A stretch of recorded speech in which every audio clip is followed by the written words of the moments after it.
Hey, how you doing, guys? It's Tom. I'm back. And listen, in this video, I wanted to talk about um, money again. Like as far as, but on this one, I want to talk about, I've been here for like 6 months and living. And of course, I've been here previously before coming here to live, I came for 5 times. And I wanted to just warn you guys, like when it comes to your money, especially when you're living here, okay? And you're on a budget and stuff like that, just don't forget to sort of like don't always think of everything in comparison to like USA prices. You know what I mean? Because we all do it, right? When we come here, even when we visit here, we're like, wow, this was only $4. In the US would be $8, or whatever, right? I mean, we all do it. It's like a natural thing. Boom, pops into your head. And that's fine. Like you could do that, right? It's sort of normal to do that. When you're a Westerner and you're going, coming to another country, you're always sort of figuring, well, what did it cost me in my country, and then what does it cost here? But don't kind of like when it comes to big purchases, and that's fine. You with daily day to day stuff, or whatever. You know what I mean? Like you're buying food. You're buying even like department store stuff, right? You're kind of doing that and you're thinking, yeah, it's cheaper than the US even, whatever. And a lot of times, mostly it is, a lot of stuff, most stuff is cheaper than the US here. Not everything, but most, a lot of stuff, a lot of day to day stuff even. Um, but when it comes to like big purchases like cars, land, houses, whatever, condos, you got to be careful. You know what I mean? Like, you definitely don't want to be just doing that and just thinking like, oh, it's boy, that a condo is this much in my city, like and this is like only this much. Or a house is, you know what I mean? A house and land, especially. Um, just be careful. Like in other words, do research. Do the same thing that you would do in the U.S. Right? Like I mean, in the U.S realtors are more prevalent, right? And I was a realtor, by the way. But, I mean, I still have my license. So, but I mean, people in the U.S. are kind of like, I mean, some people, there's a small percentage of people in the U.S. that don't think they need a realtor or whatever, and that's fine. Good luck to you, whatever. But you do have the, as a buyer, especially, right? You can use a realtor in the U.S. as a buyer, and it doesn't cost you anything. So why wouldn't you do it, right? Well, here, realtors aren't really that prevalent. They're not nearly as prevalent as they are in the U.S. So it's kind of harder to find them, here.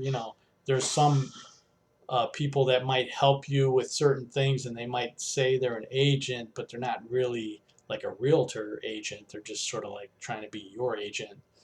You know what I mean? But it's not always the same as being a realtor or whatever. So just kind of do your research, man. Find out if you're gonna buy something like, or even a car, like see what the prices are. You know what I mean? Like what the normal prices are. Do research. And even on a used car or whatever you're gonna buy.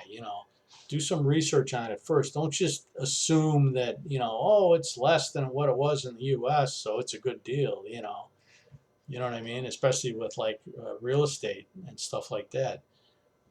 So I mean, if you can get an agent or like a realtor, yeah, get one. You know what I mean? Like, or at least, you know, use a lawyer. You know what I mean? If you're gonna buy property or buy a house, buy a condo, use a lawyer. Like, I mean, they're not that expensive here. You know what I mean? They're not even that expensive in the U.S. A real estate attorney, on average, they make like $500-600 on the closing, when you close, and they handle a lot of important stuff from the time you go under contract, home inspections and all that, and then the closing itself in the US. So, I mean, I'm just saying, like I'm comparing, and I'm quite certain here it's not going to cost you any more than that, and probably cost you less than that, to use an attorney to help you buy property or whatever. I don't know, I would, you know what I mean? Like, I don't know. You want to make sure you get clean title and stuff like that on a property. They're just things that you want to make sure that you get.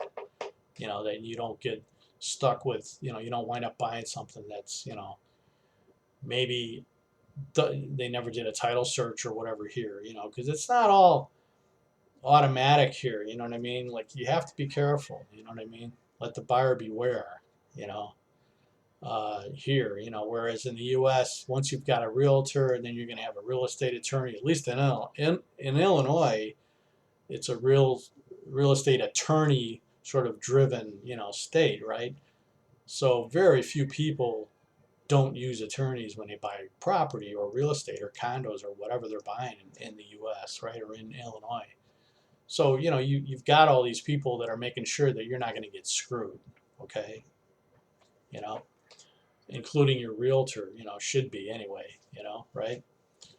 Um, but here, like I said, there's not a lot of realtors, it's a little sketchy here, you know what I mean? It's not as organized, it's not as licensed, a lot of the people aren't necessarily licensed or whatever. So just beware of that, you know, be cognizant of that and be careful, that's all I'm saying, Um, I mean, eventually I'll be in a position where I'll probably buy something here, Right now I'm renting, you know, um, but but I know some guys are coming here, you know what I mean? Like they're just coming here recently and stuff like that, and they're I think they're interested in, they're sort of buying property,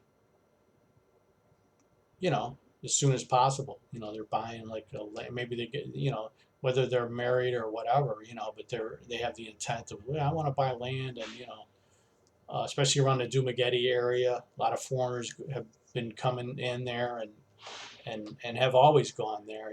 Like that seems to be a hot spot. Obviously for foreigners. Um, and it's just be careful. That's all I'm telling you. Um, yeah.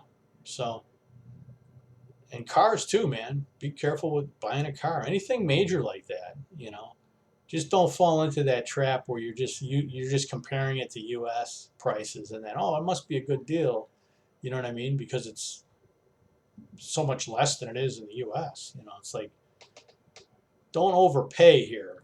You know what I mean? Just because you're comparing the price that you're going to pay or whatever with what you would pay in the U.S. Especially in a city or whatever.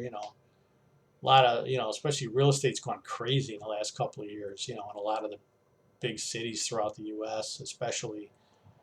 And yeah, don't compare stuff to that. Like that's all I'm saying. So, all right, guys, that's about it. I just wanted to make a fairly short video for me, 8 minutes, and I'll talk to you guys later. All right, I'll see you. Bye bye.